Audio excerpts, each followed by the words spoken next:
Hello everyone, আমি আলিশা। আর আজকে কিন্তু আমি ডাল স্কিনের জন্য দুটো হোম রেমেডি তোমাদের সাথে শেয়ার করছি। সো প্রথমেই 2 চামচ নিয়ে নিতে হবে চালের গুঁড়ো, তার মধ্যে দিতে হবে অল্প একটু কাঁচা দুধ, আর তার মধ্যে দিতে হবে অল্প একটুখানি 1 চামচ মতন টক দই, আর হাফ চামচ মতন কিন্তু দিতে হবে মধু।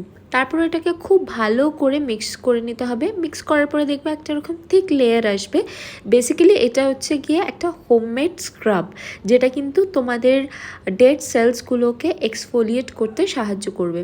তো এটা দেখো আমি পুরো মুখে আমার লাগিয়ে নিলাম, আর এরপরে কিন্তু এটা 15 মিনিটস অবধি রাখতে হবে।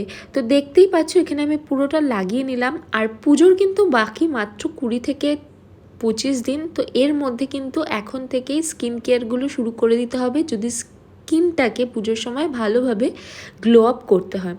এরপরে 15 মিনিট পরে যখন স্কিনে পুরোপুরি স্ক্রাবটা শুকিয়ে যাবে, তখন কিন্তু খুব জেন্টলি জল দিয়ে, রোজ ওয়াটার দিয়ে ভালো করে ম্যাসাজ করে নিয়ে কিন্তু ক্লিন করে নিলেই দেখতে পাচ্ছ সমস্ত ডেড সেলসগুলো আমার উঠে গেছে। তোমরা আশা করি বুঝতেই পারছো।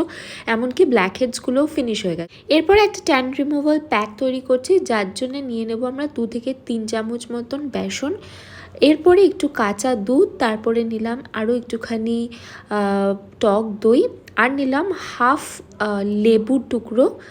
তো এটাকে ভালো করে পুরো লেবুর রসটাকে নিয়ে তার মধ্যে নিয়ে নেব হচ্ছে গিয়ে হানি। তারপরে ভালো করে মিক্স করে দেখবে একটা স্মুথ এরকম পেস্ট তৈরি হয়ে গেছে। এটা কিন্তু তারপরে ফুল ফেসে ভালো করে আমরা অ্যাপ্লাই করে নেব। মনে রাখতে হবে এটা কিন্তু একটুখানি থিক লেয়ারেই ফেসে তোমরা অ্যাপ্লাই করবে।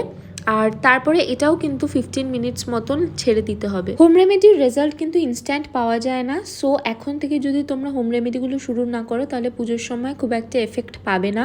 এবার দেখো আমি মুখটা খুব গম্ভীর করে রেখেছি, তার কারণ এটা শুকিয়ে গেছে আর প্রচণ্ড টাইট হয়ে গিয়েছিল স্কিনে, তো রিঙ্কলস পড়ে যেত হাসলে। তো যাই হোক, আমি কিন্তু এবার পুরোটা ক্লিন করে নিয়েছি। ক্লিন করে নিয়ে এবার আমি একটুখানি অ্যালোভেরা জেল আমার আন্ডার আইতে অ্যাপ্লাই করছি ফর মাই ডার্ক সার্কেল।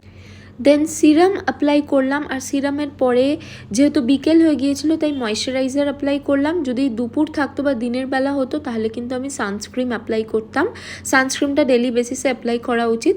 তো so this is the result. দেখো আমি কোনো রকমের মেকআপ করিনি, আর কোনো রকমের এফেক্টিভ লাইটসও ইউজ করিনি, একদম নর্মাল লাইটেই তোমাদেরকে দেখাচ্ছি। সো ভিডিও ভালো লেগে থাকলে লাইক শেয়ার সাবস্ক্রাইব করো। এরকম ভিডিও আরও দেখতে হলে চ্যানেলটাকে কিন্তু লাইক করতে ভুলো না। দেখা হচ্ছে নেক্সট ব্লগে। বাই।